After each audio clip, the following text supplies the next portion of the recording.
السلام علیکم ناظرین، جنات کا موضوع ہمیشہ سے ہی دلچسپ رہا ہے کیونکہ یہ ایک نہ نظر آنے والی ایسی مخلوق ہے جو ہماری سوچ سے زیادہ طاقت رکھتی ہے اور ایسے عجیب اور مشکل کام کر سکتی ہے جو ایک عام انسان کے بس سے باہر ہوتے ہیں۔ اس مخلوق سے متعلق جو ایک بات بہت اہم ہے وہ یہ ہے کہ اس سے ہم انسانوں کو خطرہ بھی لاحق رہتا ہے۔ یہ مخلوق ہمیں نقصان بھی پہنچا سکتی ہے، اس لیے ان سے دور رہنے میں ہی عافیت ہے۔ جیسے ایک بار جب آپ صلی اللہ علیہ وسلم اسلامی لشکر کے ساتھ غزوہ تبوک کے لیے تشریف لے جا رہے تھے، تو اس دوران جب اسلامی لشکر مقام ہجر میں پہنچا تو حضور صلی اللہ علیہ وسلم نے حکم دیا کہ کوئی شخص اکیلا لشکر سے باہر کہیں دور نہ چلا جائے۔ پورے لشکر نے اس حکم نبوی کی اطاعت کی، مگر قبیلہ بنو ساعدہ کے 2 آدمیوں نے آپ صلی اللہ علیہ وسلم کے حکم کو نہیں مانا۔ ایک شخص اکیلا ہی رفع حاجت کے لیے لشکر سے دور چلا گیا۔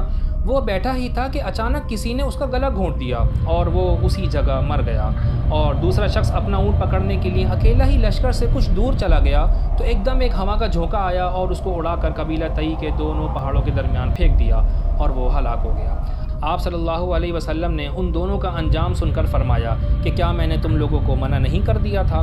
ناظرین، آئیے آپ کو ایک اور واقعہ سناتا ہوں۔ ایک دن رسول کریم صلی اللہ علیہ وسلم نے صحابہ کرام سے فرمایا، میں چاہتا ہوں کہ جنات کو قرآن مجید پڑھ کر سناؤں، تم میں سے کون میرے ساتھ آئے گا؟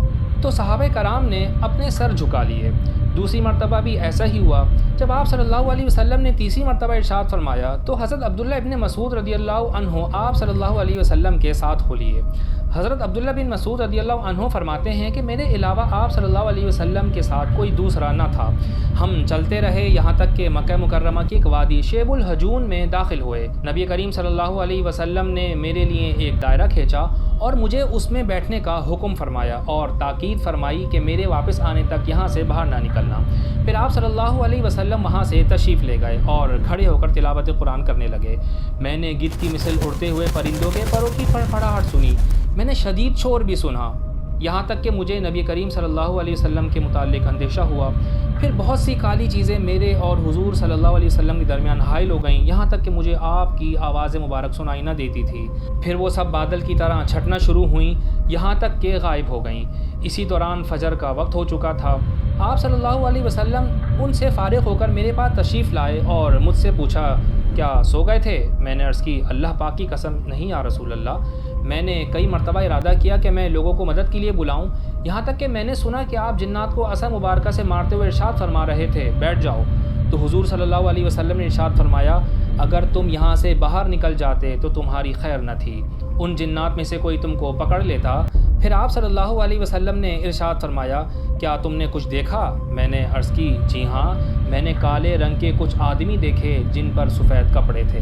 حضور علیہ السلام نے فرمایا، وہ نصیبین کے جنات تھے۔ میں نے عرض کی، میں نے شدید قسم کا شور بھی سنا تھا۔ آپ صلی اللہ علیہ وسلم نے ارشاد فرمایا، وہ اپنے درمیان ایک مقتول کے فیصلے میں جلدی کر رہے تھے، تو انہوں نے مجھ سے فیصلے کے لیے کہا تو میں نے ان لوگوں کے درمیان حق فیصلہ کر دیا۔